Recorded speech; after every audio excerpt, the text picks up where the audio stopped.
all about VA. This is going to be a quick session on validating certain file names in the blob storage or data lake. Okay, in real time, normally we will have to check for certain file names before we proceed with our actual logic implementation or data load.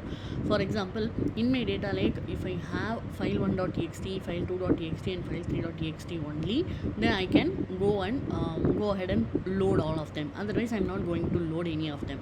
So there is a constraint like that. So how do we implement that? That's what we are going to see in this session. So the first step is to get the file details in a get metadata activity child items.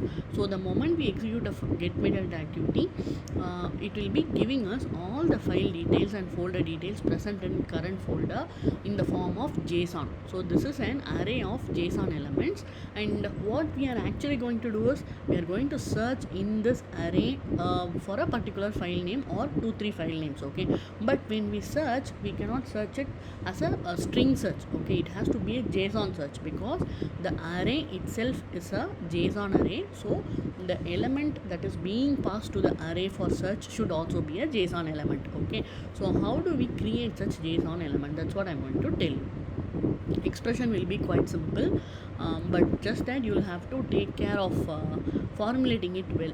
Okay, there is no IntelliSense support here, right? So it will be a little bit tricky to have this in place. So I'm just pasting you here for understanding. Okay, so this is the simple if condition. We'll go one by one. So the first part of the if condition checks for this file 1.txt in output dot child items. So contains activity, this contains is going to check for a substring in a string, right? That we all know.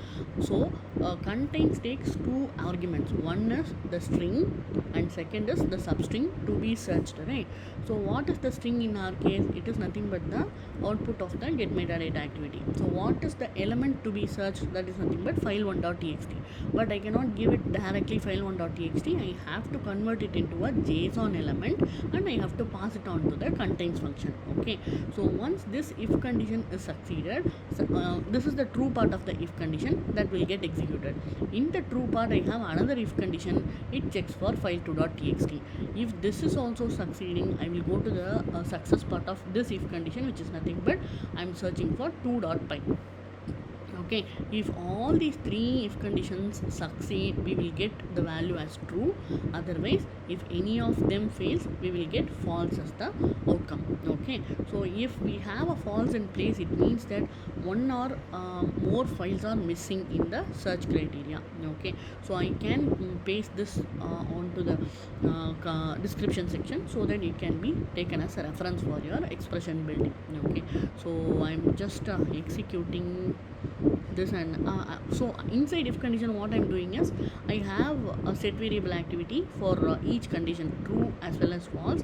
So after this if condition gets executed, based on the outcome, set variable activity will get the value. Okay, in our case, what we are searching for, file1.txt, file2.txt followed by 2.py. So let me show you my input folder.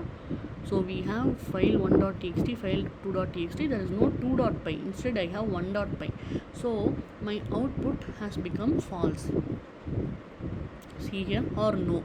Okay, so similarly I'm going to try with another example here to show you how it actually works with 1.py. So in this case, it is going to return me a true condition or an S value. Okay, it will run in 10-20 seconds. Let's wait for that.